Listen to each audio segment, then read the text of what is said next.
大疆 mini 系列一直是我个人非常喜欢的产品线，它最大的特点就是轻便而且小巧。如果你没有什么飞行经验，想去尝试一下无人机带来的特殊视角，那 mini 系列也会让你的钱包稍微轻松一点。平时周末带出门或者旅行拍摄都不会有太大的存在感，占用你很多的空间。所以在之前的节目里面，我们把年度最佳无人机奖项颁给了大疆的 mini 3 Pro。它在画质、体积、参数、价格里面找到了一个很好的平衡，飞行体验也非常不错，但是没有 D-Log M， 也没有全向避障，会有一些遗憾。所以今年的 mini 4 Pro 你会发现它更像是一个大疆的工程师听了大家建议之后，在已经不错的基础上做了很多优化的这么一个版本。你的避障增强了，你的画面变好了，你的炸机概率也降低了。等到你乱飞的话，那你要炸还是能炸的。如果这件不幸的事情真的发生了，那也很欢迎买一件我们今年新出的这个卫衣，你可以看一下原因。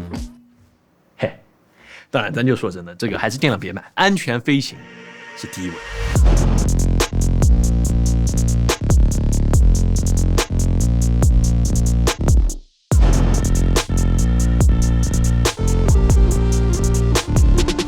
mini 4 Pro 整机依旧保持了轻于249克的重量，这也是很多国家无需驾驶执照就可以合法起飞的重量。那外观上你会发现它和 mini 3 Pro 并没有太大的区别，最显眼的不同可能就是机身上多了这4个鱼眼的传感器。那在之前的视频里面我们就有提到过，越是入门的用户，他其实就越需要智能避障。比起画质、参数、飞行体验，还有不用听控回家，我觉得对入门用户来说会更加重要一些。那除了4个鱼眼视觉传感器之外，现在底部 mini 4 Pro 还有2个视觉传感器，能够在249克的重量和体积之下做到全向避障，确实不容易。但这次它有了，尤其在城市中飞行或者其他复杂的环境里面，全向避障它有的时候真的就能够救你一命。毕竟在像这样倒飞还有环绕的时候，其实非常容易炸机。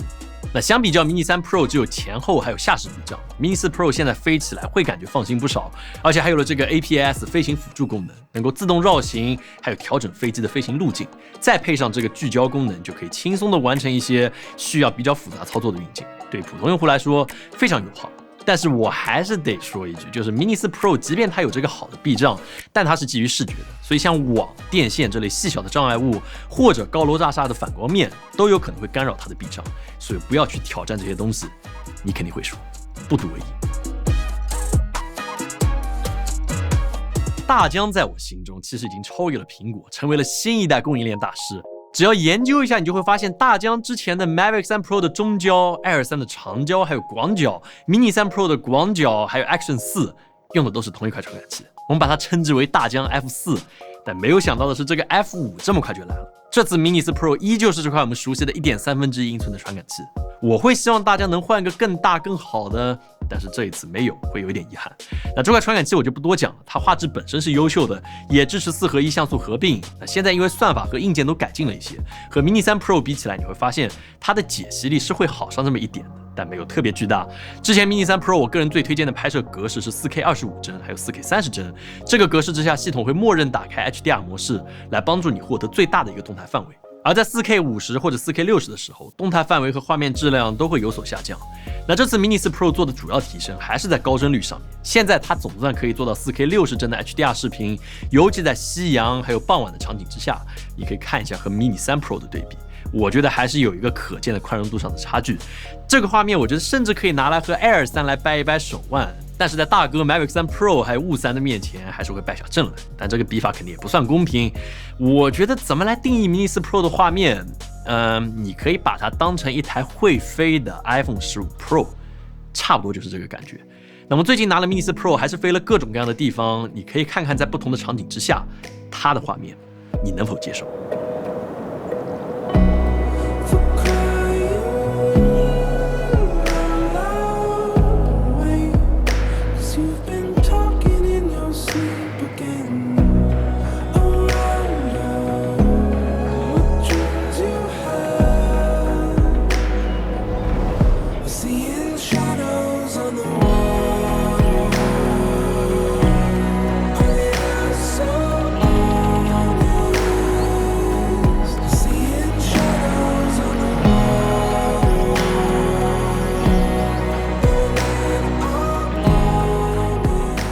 素材我们传了一些到官网，你可以免费下载调一调试一试，也欢迎给我们点个赞。那之前我对 Mini 3 Pro 最大的遗憾就是它少了 D-Log M， 这个3 Pro 还是只有这个 D-Cinelec， 是真的不怎么好用，不存在一个标准的色彩管理，也很难调色。那 D-Log M 现在相对来说会标准化很多。LUT 也不容易套错，自身这条曲线也会比 D-Cinelec 保留更多的明暗细节，那这个是肉眼可见的明显。而这次 Mini 4 Pro 不光有了10比特和 D-Log M， 大疆终于加上了手动调节锐度还有降噪的选项，画面相较于 Mini 3 Pro 的锐化，我觉得还是舒服了很多。Mini 系列的另一大特色就是大仰角和无损竖拍，得益于这个特殊的云台结构，你现在可以轻松的实现大于150度的俯仰角度，拍摄到这种非常酷的仰拍画面。那竖屏也是 Mini 系列的独门绝技，云台可以直接这样立起来，这是连老大哥 Mavic 3 Pro 和 Air 3都需要通过裁切才能实现的功能，因为他们的云台竖不起来，不能用到全部的传感器。所以如果你需要发短视频、拍竖拍，那 Mini 4 Pro 真的就是你当今最佳的选择，几乎没有之一。图传方面 ，Mini 4 Pro 这次使用上了这个最新的O4图传，支持了 1080p 60帧。那官方说会比 O3 Plus 的图传距离要更远些。实测下来，我觉得和 Air 3的情况是一样的，就是提升有限。建筑物遮挡的话呢，还是会丢信号。所以这次大疆为 Mini 4 Pro 准备了这么一个4G 模块，这么小的飞机还能装一个4G 模块，很离谱。但是这样在城市中飞行断图传的概率确实会小很多。那为了支持 O4图传，现在 Mini 4 Pro 配套的遥控器也一并换成了新出的这个 RC2 遥控器。所以你看，讲到这里，我们又要回到每一次讲无人机老生常谈的问题。如果你是个 Mini 3 Pro 的用户，你今天想升级，你觉得你能留下什么东西继续来用它？那没错，就是电池。这次你可以复用电池，但是是一部分的电池。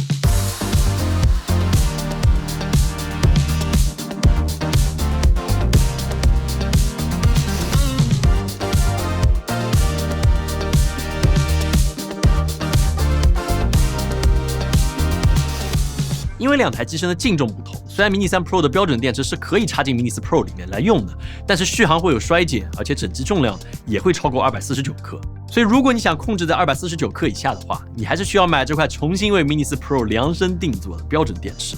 但是长续航电池还有电池管家都是沿用了 Mini 3 Pro 的。更换长续航电池之后，它现在可以达到45分钟的飞行时长，绝对是爽飞，续航是真的猛。那让我觉得比较难受的一点是，这次它没有配备像 Air 3那样有集电功能的充电管家，这样每次返航的时候，你多多少少还是会剩下20%左右的电量。如果能够把这些电再归到一块电池里面，那我觉得还是一个挺不错的功能。但现在你只能把这些剩下的电池拿来当做充电宝来用。飞行性能上 Mini 4 Pro 和3是完全一致的，有5G 的抗风，在平稳档和普通档的速度会有提升，但是最大的升降速度还是5米每秒，最大水平飞行速度依旧是16米每秒，不算快。那这也不是很难理解，毕竟 Mini 4 Pro 和 Mini 3 Pro 的外形几乎没有什么变化，所以风阻设计也没有改变。那还有就是很多朋友最近很关心的无人机管理新规，以后我飞无人机是不是需要执照？自己的无人机都属于什么类型？哪些情况下我飞行需要申请批准，不然会违法？这可能大家都会觉得有点模糊，所以这次我们也借这个机会整理了一份表格给你，你可以截个图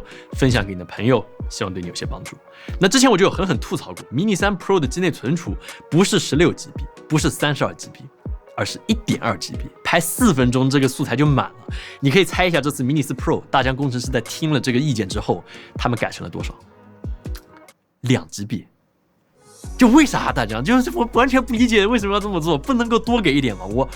我不理解，就还是几分钟视频就能够拍满了，你只能用它来拍一拍照片。所以如果你想要拍视频，那你现在就是得再买一张 TF 卡，你可以直接插进去，就不用再拔出来了，因为它的机身支持 WiFi 传输或者 Type C 来连接电脑，或者你是副歌的话，现在它还能够连接到你的 iPhone 15 Pro 来进行高速传输，然后你可以扔进大疆的这个唱片或者别的什么 App 里面处理一下，立刻发你的朋友圈，这方面还是挺优雅的。AI 最近在相机领域不断推出什么智能拍摄功能、自动构图、AI 识别，有的时候也能省下不少事，也非常可靠。那对无人机来说 ，AI 基本就体现在大疆这个大师镜头上面，基本就是到手即飞。对于新人来说，真的只需要框住拍摄主体，然后飞机就可以自己运镜，来拍出一个比较酷炫的画面，学习成本会非常的低。这次在飞 Mini 4 Pro 的时候，我还有了一个我觉得很奇怪的想法，我不知道你是不是也有这样的需求。因为迷你系列飞行噪音已经很低了，而且一个人可以随身带着。那如果说大疆的工程师老哥再努力更新一波，让 Mini 4 Pro 能够连接自家的 DJI Mac，那是不是理论上无人机素材就可以自动跟随，并且录上声音了？就是相当于一个 AI 的摄影师，对吧？他自己会跟，自己会拍，自己会避障，自己会录音。这个我觉得是有这个需求的，对吧？我有的时候真的想对无人机说点话，或者像那些传统企业，对吧？比个耶，然后声音喊出来，总归会更带劲一点，你的领导也会更加喜欢，对吧？所以总的来说，我对 Mini 4 Pro 还是挺认可的。虽然传感器没有更新比较可惜，但是大疆在别的方面真的是水端的很平，你很难去找它的茬。它真的挺好用的，也值得推荐。我只能这么说，它没有什么当下的对手。大型设备当然在画质上相比 Mini 4 Pro 会有很大的优势，但是轻型设备它讲究的就是一个自由，对吧？你不会有什么负担，不会把旅行过成一个剧组的生活，并且留出精力来欣赏沿途的风景，才是最重要的。那好了，这就是我们这期 Mini 4 Pro 的全部内容。如果喜欢这个视频的话，也请务必点赞、投币、3连转发，发给你的朋友们去看一看哦。也欢迎去我们的店里面看看我们的新秋季卫衣的系列吧。这个炸鸡俱乐部，我们还花了一些小心思来设计，还有别的很多衣服，这个都有很大的帮助。那么我们下次见。